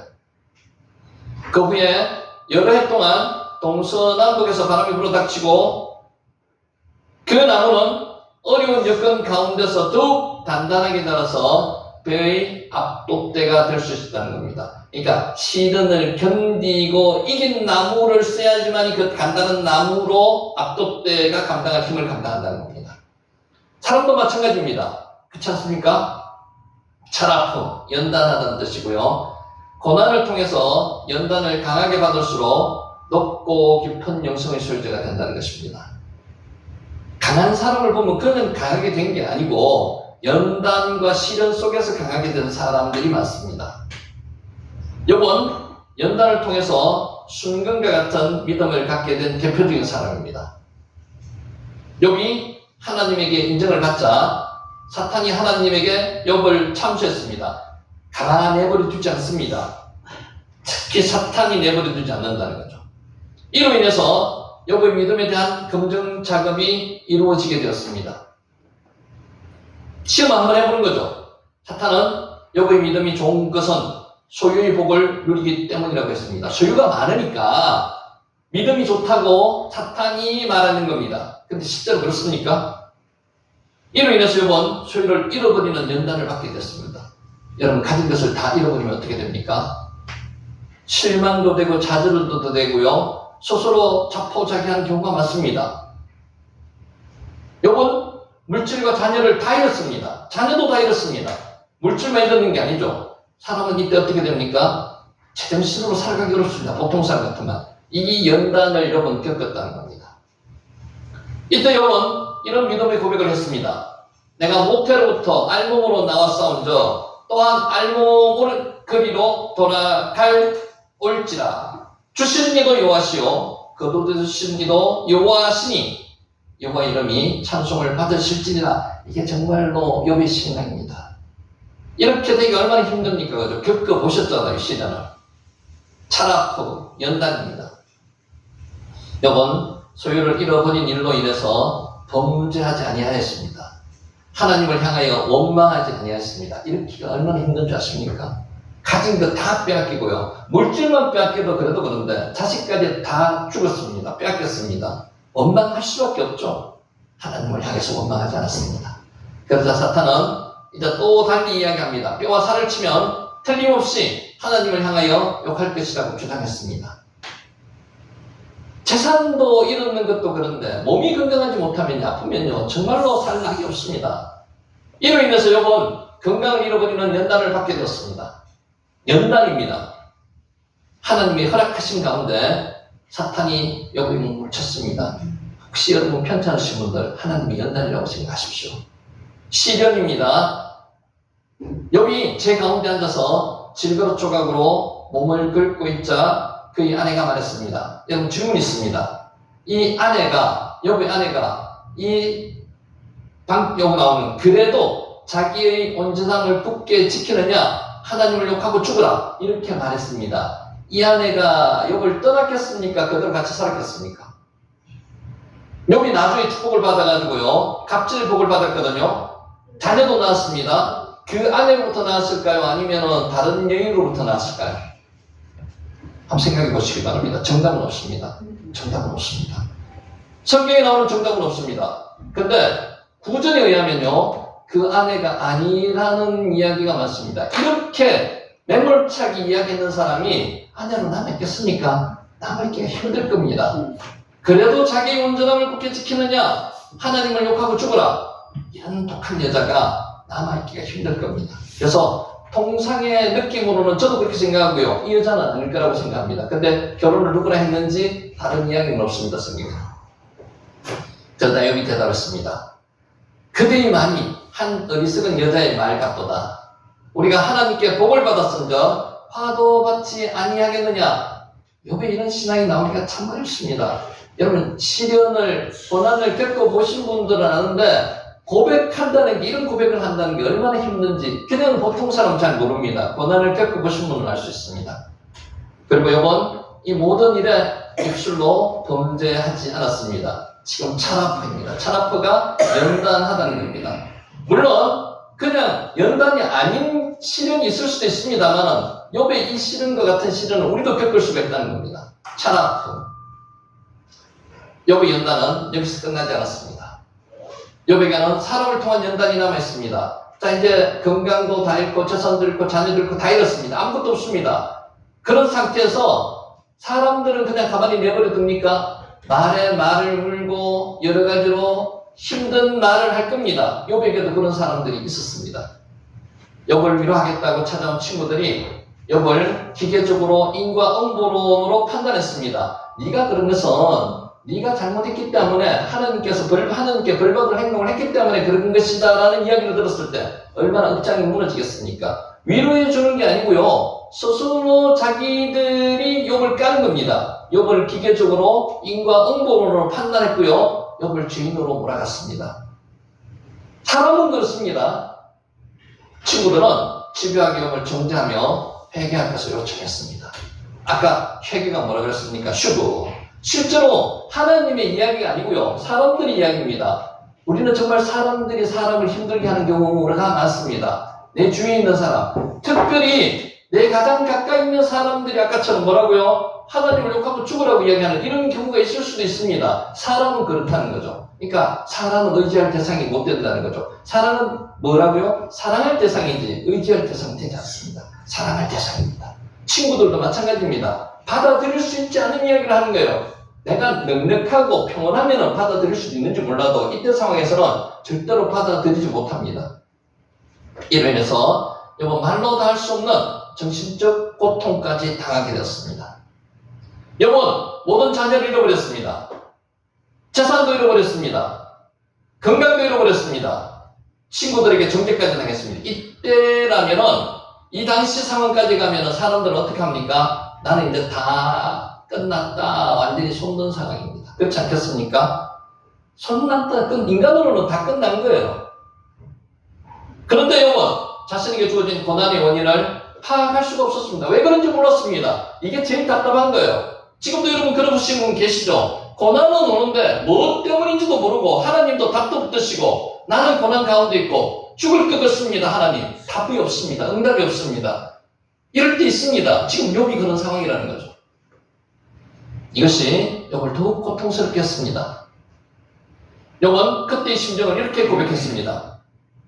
내가 앞으로 가도 그가 아니 계시고 뒤로 가도 보이지 아니하며 그가 왼쪽에서 일하시나 내가 만날 수 없고 그가 오른쪽으로 돌이키시나 배울 수 없구나. 하나님이 전혀 응답도 없고 그냥 망망대해에 내 혼자서 남아있는 그런 상황이라는 거죠. 실제로 인생을 살면서 이런 경험 한두 번, 한 번씩 다 해보셨을 겁니다. 이것을 어떤 면으로 다른 표현으로 하면은 절벽 꼭대기에 내 혼자 올라가 있는 그런 상황입니다. 나는 이제 더 이상 길도 없고요, 방법도 없고요, 모든 것이 지금 끝장이다. 이제 모든 것을 포기하고 뛰어내려야 될 그 상황이라고 생각하시면 됩니다. 이런 상황에 지금 욥이 있습니다. 우리도 그런 상황이 있을 수가 있습니다. 이와 같이 하나님은 때로 우리가 버림받았다고 느끼는 지경까지 우리를 뭐 하신다고요? 연단, 차라프 하십니다. 차라프. 이게 차라프예요. 그게 한바꿈이라는 거예요. 그 우리가 감당해야 될 자리에 우리를 두시고 우리를 끝까지 하나님께서 지켜보신다는 거예요. 언제 하나님께서 일하십니까? 끝날 때까지 끝난 게 아니에요. 하나님이 끝을 맺어야지 끝나는 거죠. 그때까지 하나님은 연단하고 기다리시는 거죠. 욥이 그 상황까지 갔는 거예요. 근데 하나님이 끝났습니까? 아니요. 하나님은 끝내지 않았습니다. 인간은 자꾸 끝내려고 그럽니다. 인간의 마음대로 끝내면 안 된다는 거죠. 뭐라고 말씀하셨습니까? 네가 피투성이가 될 때까지 살아있어라, 남아있으라고 말씀하시는 거예요. 그러면 하나님께서 해결해 주신다는 겁니다. 인간은 끝내면 안 됩니다. 욥이 잘한 게 이겁니다. 그러면 욥은 자신이 당한 고난을 어떻게 받아들였을까요? 그러나 내가 가는 길을 그가 하시나니. 누가 하신다고요? 내가 가는 길은 하나님만 하십니다. 인간은 모릅니다. 내 가장 가까운 사람도 나의 길을 모릅니다. 인간은 내가 잘못되면 내 가장 가까운 사람도 나를 욕하고 떠날 수도 있습니다. 그게 욥의 부인이었잖아요. 욕하고 떠납니다. 그러나 나를 단련하신 후에는 내가 뭐같이 나온다고요? 순금같이 나오리라. 여러분 용광로에 딱 들어가면 뭐만 남습니까? 불순물 다 없어집니다. 믿는 사람 용광로에 딱 들어가면요, 미드바르 광야 용광로에 들어가면요 십자가만 남습니다. 맞습니까? 용광로에 들어가면 불순물 다 없어지는 거예요. 그게 시련이고 단련이고요, 그 장수가 우리는 미드바르입니다. 미드바르 광야입니다. 순금은 다른 금속이 섞이지 않는 순도 99%의 금을 말합니다. 100% 아니고 99.9999%입니다. 이게 순금입니다. 순금과 같은 신앙은 극성기까지 수많은 연단과 과정을 통해야 합니다. 여러분, 아브라함이 어떻게 믿음의 조상이 되었습니까? 이런 시련과 고난을 겪으면서 하나님을 만났다는 거죠. 이 절벽 위에 올라갔을 때 하나님이 나에게 나타나셔서 구원해 주시는 그 체험이 있으면요, 그 믿음이 이제는 더 이상 하나님과의 관계에서 변하지 않는다는 겁니다. 그게 믿음입니다. 그래서 우리는 이 믿음, 우리가 믿음을 어떻게 지켜왔습니까? 이런 하나님과의 관계 속에서 믿음을 지켜왔는 거죠. 욥은 모든 연단을 이겨냈습니다. 차라프 연단하다 하나님의 연단함을 이겨냈습니다. 욥은 친구들의 정죄와 비난의 연단을 받고 더욱 성숙해졌습니다. 연단은 나를 성숙시킵니다. 연단은 하나님을 만나게 하시는 거고요. 하나님과의 깊은 인격적인 체험을 갖게 만들어 주시는 거죠. 그게 연단입니다. 그게 하나님이 준비하신 용광로이고요. 그게 하나님이 준비하신 광야이고 믿음아래입니다. 욥은 연단이 끝날 때 이렇게 고백했습니다. 이게 중요한 거죠. 내가 죽게 대하여 귀로 듣기만 하였사오나, 듣기만 하였습니다. 샤마, 이제는 무도로 주를 배나이다. 라아 한다는 거죠. 주를 배나이다. 그러므로 내가 스스로 거두어드리고 티끌과 제 가운데서 회개하나이다. 슈브. 아까 말씀드렸죠. 회개는 하나님께서 회개의 장소로 이끌어 주시는 겁니다. 먼저 회개하는 것도 중요하지만 인간은 먼저 해결을 하지 않습니다. 자, 죄인이기 때문에 하나님께서 은혜로 슈브의 자리로 인도하시는 거죠. 그게 어디라고요? 시련이고 고난이고 광야입니다. 용광로죠. 이후 욥은 친구들을 위하여 기도하고 갑절의 복을 받게 되었습니다. 여러분, 복이 그냥 오는 게 아닙니다. 복 중에서 가장 큰 복이 뭐라고요? 하나님이 나와 함께 하시니 가장 큰 복입니다. 그래서 기도 보고 뭐라고 말씀하셨습니까? 하나님, 여호와 임마크, 여호와께서 너와 함께 하시도다. 그래서 뭐라고 불렀어요? 너는 큰 용사라고 불렀습니다. 기뻐로 해하일. 큰 용사가 되는 거는요, 기도원이 큰 용사인지 큰 용사가 불러주신 게 아니에요. 하나님께서 함께 하시면 큰 용사가 되게 만들어 주신다는 거죠. 여러분, 고난에 하나님께서 보이지 않고 들리지 않는다고 해가지고 하나님이 함께 하시지 않는 게 아닙니다. 좌로 봐도 우로 봐도 하나님이 안 계신다고 하나님이 없는 게 안 계신 게 아니라는 거죠. 그 고난 속에서 나와 함께 하신다는 거예요. 그 하나님을 믿으셔야 된다는 거죠. 그 하나님을 믿고 고난을 극복하면요, 그 하나님과 인격적인 대화가, 만남이 형성되는 거고요. 그럼으로 인해서 내 신앙이 성장하고 하나님이 나와 함께 하신다는 겁니다. 욥은 믿음의 비롯한 믿음의 거장들이 한 가지 공통점이 있습니다. 한번 볼게요. 그들이 강한 믿음의 근력이 저절로 만들어지는 것이 아니라는 겁니다. 키워진 것이라는 겁니다. 여러분 믿음이, 지금까지 오게 된 믿음이 여러분 스스로의 힘으로 만들어졌습니까? 아닙니다. 하나님께서 여러분과 함께 하심으로 말미암아 체험 속에서 만나심이 있었기 때문에 믿음이 형성되는 겁니다. 그러니까 내 믿음이 아니에요. 하나님이 은혜를 주신 믿음이라는 겁니다. 그래서 자만하시면 안 됩니다. 지금도 언제든지 나는 넘어질 수 있습니다. 그렇지만 하나님은 나와 함께 하신다는 것을 믿으시는 분은요, 넘어지더라도 일어날 수 있다는 거죠. 아멘. 믿음의 권력을 키우는데 사용된 도구는 불과 같은 하나님의 연단입니다. 연단. 하나님의 용광로 속에 들어갔다 나오신 분은요, 하나님의 은혜를 경험하게 된다는 겁니다. 하나님께서 사용하신 일꾼 중에 크든지 작든지 연단의 과정을 지나지 않는 사람은 아무도 없습니다. 모세도 그렇고요, 요셉도 그렇고요, 다 용광로 속에 들어갔다 나온 사람입니다. 우리도 지금 용광로 안에 있는 사람이라고 보시면 됩니다. 이 땅이 용광로죠. 고난의 용광로입니다. 여기서 하나님은 뭘 바라시는 겁니까? 믿음의 용광로 속에서 나와서 불순물 다 없애고 나오라는 겁니다. 그러면은 하나님과 진정한 만남이 이루어진다는 거고요. 하나님의 뭐가 된다는 거예요? 에베드, 종이 된다는 겁니다. 연단의 유익은 헤아릴 수 없을 정도로 많습니다. 광야를 그냥 만드신 게 아니에요. 광야를 만드심으로 하나님만 바라보라는 거죠. 연단의 궁극적인 목적은요, 그리스도의 형상이라는 열매를 맺도록 하라는 데 있습니다. 여러분, 열매 맺어야 됩니다. 그냥 내 삶을 내 혼자 사는 게 절대로 아니에요. 사람들과 더불어 살기 때문에 열매를 맺어야 됩니다. 성령의 9가지 열매를 맺으셔야만 됩니다. 용광로에 갔다 온 사람들은요, 하나님을 만난 사람은 열매 맺습니다. 그래서 그 열매의 사람들은요, 세상 사람들과 다른 사람들이 되어버리는 거죠. 연단을 이겨내는 일은 힘들고 어렵습니다. 연단의 결과는 복되고 아름답습니다. 그래서 이런 연단을 한두 번, 두세 번 겪으면 겪을수록 하나님과 더욱 친밀한 사람이 된다는 겁니다. 불같은 연단이, 고난이 다가와서 힘들고 어려울 때 낙심하고 좌절할 것이 아닙니다.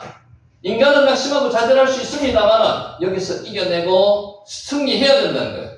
그리스도를 닮고 승수할 수 있는 기회로 삼아야 한다는 것입니다. 여러분, 고난을 여러분께서는 당장은 힘들고 어렵다고 생각하실지 모르겠지만은 이 고난을 이겨내고 하나님을 만나본 분은 고난이나 연단을 뭐라고 생각하신다고요? 은혜로 생각하십니다. 축복으로 생각하십니다. 그런 저와 여러분이 되시기를 예수님 이름으로 축원하면서 오늘 강의를 마치도록 하겠습니다. 기도드리겠습니다.